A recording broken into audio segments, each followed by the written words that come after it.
2004 میں میری ایک بیٹی کی شادی ہوئی، جس مکان میں شادی ہوئی، میں جس مکان میں منتقل ہوا، چاروں طرف صرف غیر مسلم، ہندو، بہت ٹاپ کلاس پڑھے لکھے لوگ، ریٹائرڈ ججز، ریٹائرڈ IAS آفیسرز وغیرہ تھے۔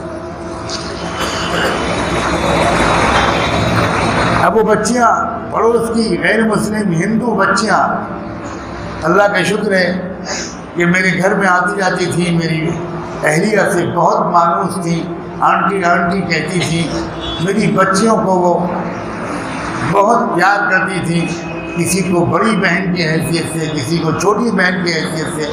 ہم لوگوں نے یہ کوشش کی تھی کہ ہر پڑوسی کے گھر سے ہمارے اچھے تعلقات ہوں۔ تو شادی جب ہونے لگی تو وہ بیچاری دن میں کئی بار گھر میں آتی تھی، اور ان کی سمجھ میں نہیں آتا تھا کہ کون سے کمرے میں چھپا کر جہیز رکھا گیا۔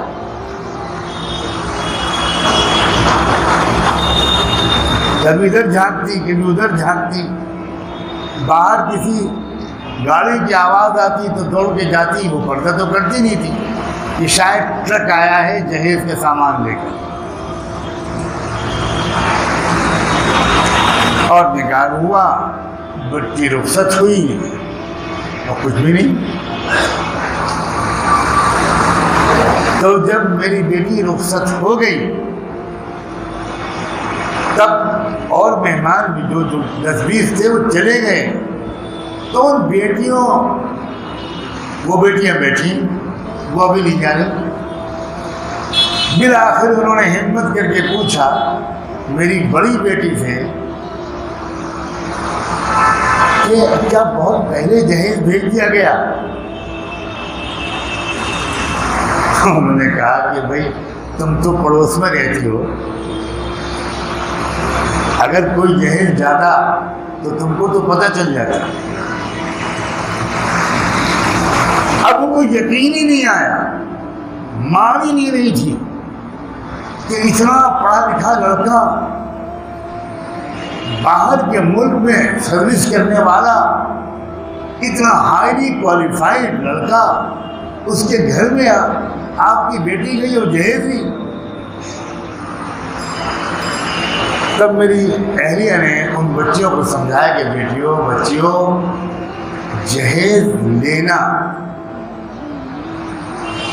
ہمارے یہاں بہت بڑا پاپ ہے، پاپ، بہت بڑا گناہ ہے۔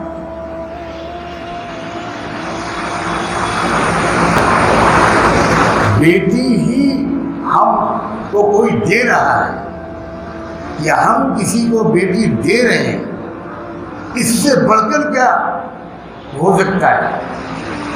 اس لیے کہ ایک گھر میں جہاں بچی پیدائش کے وقت سے لے کر جوانی تک پلی، اس کے آنگن میں کھیلتی تھی، اس کی گلکاریاں، اس کے نغمے گونجتے تھے، اب وہ یہ گھر چھوڑ کر کہیں اور جا کر بسے گی، اتنا بڑا خطرہ مول لے رہی ہے وہ۔ پتہ نہیں اس گھر میں کیا ہوگا، کیا برتاؤ ہوگا، ساس کیسی ہوگی، نندیں کیسی ہوں گی، میرا ہونے والا شوہر کیسا ہوگا، یہی اس کو ہلاک کر دیتی ہے بات۔ یہ تو اللہ نے لڑکیوں کو وہ کلیجہ اور ہمت دی ہے جس کے سہارے وہ جھیل لیتی ہیں اور ایڈجسٹ کر لیتی ہیں نئے ماحول میں۔ اس لیے جہیز کا کوئی سوال ہی نہیں پیدا ہوتا۔ جس سنانا آپ کو یہ چاہتا ہوں، 3 لڑکیاں تھیں اور تینوں نے آنکھوں سے آنسوؤں کے ساتھ کہا کاش ہم مسلمان گھر میں پیدا ہو۔ اسلام کے پھیلنے میں اے لوگوں RSS رکاوٹ بعد میں ہے، پہلے ہم اور تم رکاوٹ۔